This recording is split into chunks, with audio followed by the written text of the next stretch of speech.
Welcome, my friends. Today we are discussing and reviewing the Namisu Nova Pocket Pen, a pen that starts off small, yet extends into a full-sized pen. Alright, so I've been using this pen for about 3 weeks now, so I finally feel comfortable enough to kind of go ahead and give it a review.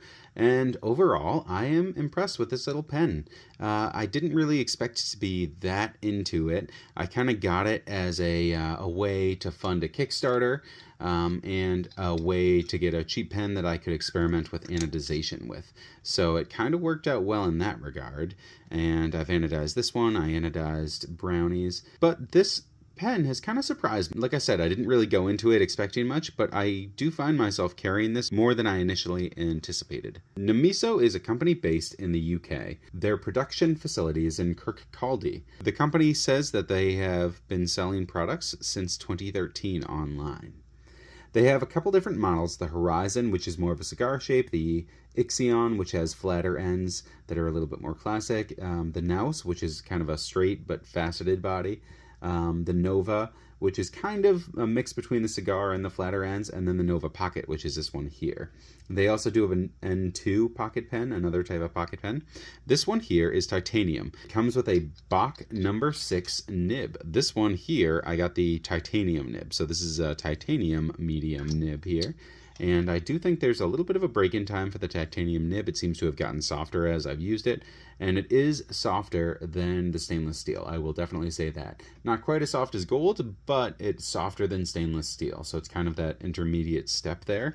And I do appreciate this, especially being titanium body, titanium clip, titanium nib. It's just kind of cool to have an all titanium pen.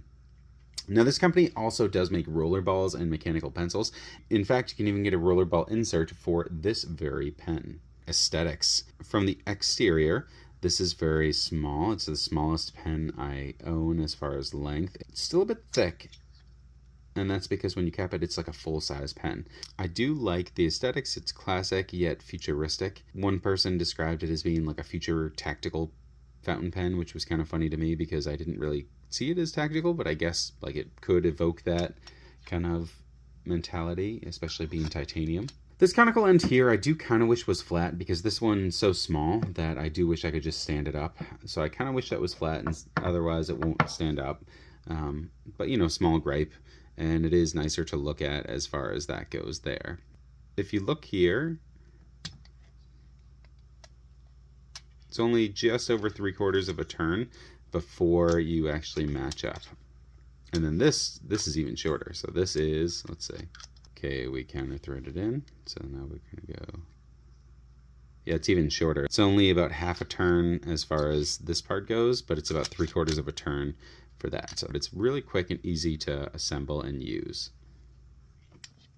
Now I eyedroppered this one, so I'm not gonna take it apart because you know, it's going to get everywhere, and I'm trying to use up that ink before I do take it apart to clean. This is the second time I've eyedroppered it. I'll put a link down below as far as my methodology for eyedroppering this pen. Let's look at fit and finish of the clip here.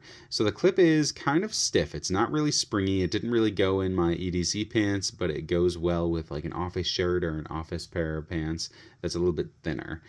So the clip itself not very springy. Now mine, when I got it, the screws actually came loose after maybe 15 minutes, 20 minutes of playing and trying to clip it on my pants a couple times.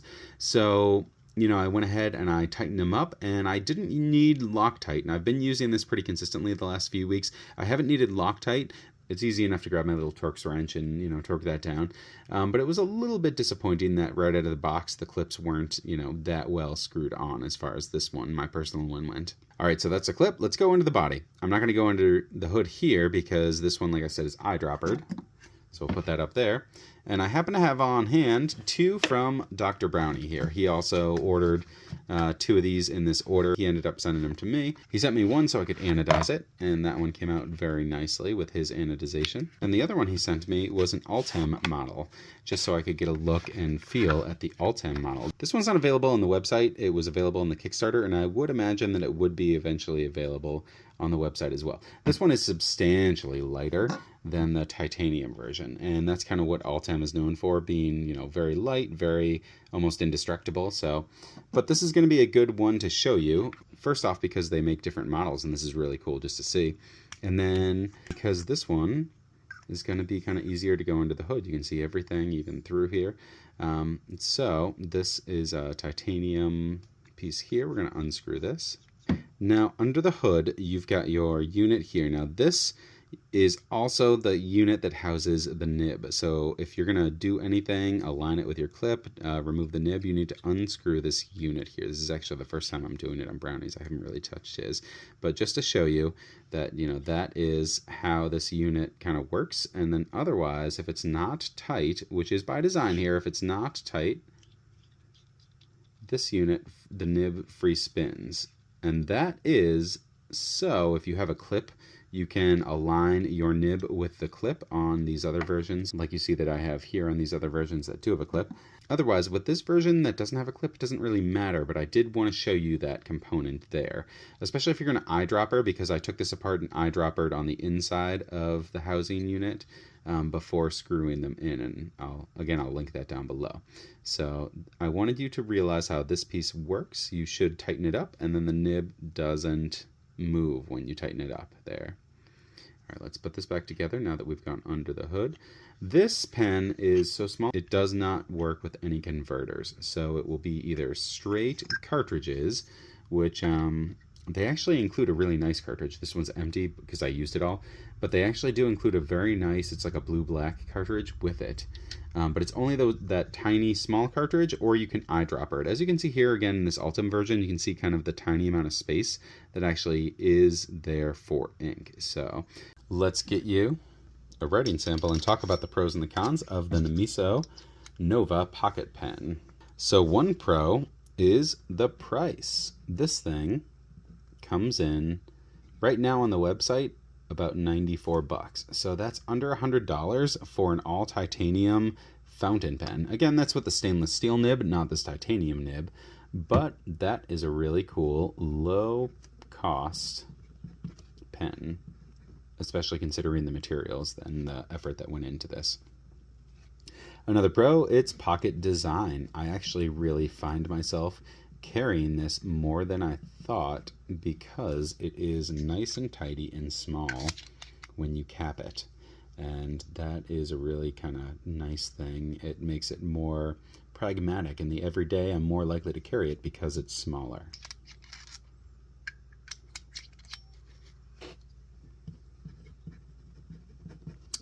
Another pro is the cap threads. You got 3/4 off and then only 1/2 a spin to the back to actually connect it to the body here. So the cap threads are very quick and easy. Another pro is you can eyedropper this. And it is pretty gracious. Like I'm pretty much using this to kind of, dump a sample in. This will hold almost all of that. So it's a decent volume if you do choose to eyedropper. The cons are there is no converter. It's not, accessible to any converter because of the size. So you really do need to invest in small cartridges or learn how to eyedropper your pens. Another con is even though it's not like heavy, it does impart more weight to my hand and wrist while I'm writing. So I do notice it on extended writing sessions. So it's nothing for jotting notes or anything like this, which kind of a pocket pen's meant to do. But if I'm going to sit down and actually write for any long period of time, this one does fatigue my hand and wrist and fingers more than most of my other fountain pens. So even though, again, it's titanium lightweight, in the scheme of things, it's still heavy enough where it does kind of fatigue my hands. The balance is right around 50% for the titanium version, so that still is great. That would be a pro. We got 50% balance. The fact that it's got a titanium nib is really cool too. And let's see, another con would be the clip. So the clip is too stiff, and mine also came loose. Like within 20 minutes of me taking it out brand new out of the box and fidgeting with it, mine did come loose. Brownie, I tightened yours up a little bit extra. I didn't put any Loctite on them. I haven't found I needed Loctite on these ones since I tightened it up. So Still, that clip is too stiff. And there we go, our pros and cons of the Namisu Nova Pocket Pen. All right, let's get you some size comparisons. I'm going to do the size comparisons with it open, and then I will close it up. And here we see the Nova up against a vanishing point. I've extended both of them, so they actually come in right about the same length, which is pretty nifty. Next, let's look at the Platinum 3776 up against it. A little bit longer, a little bit girthier than the 3776. Here we have a Pilot 743 up against the Namisu Pocket. Let's go ahead and show you what that looks like uncapped too. I don't usually post my pens, so if it were me, it would kind of look like that. So the Nova is definitely thicker and longer and heavier. Finally, just because it's a pocket vest size pen, let's throw it up against my 1917-1918 Wall 10-point. All right, now I'm going to show you what this looks like capped.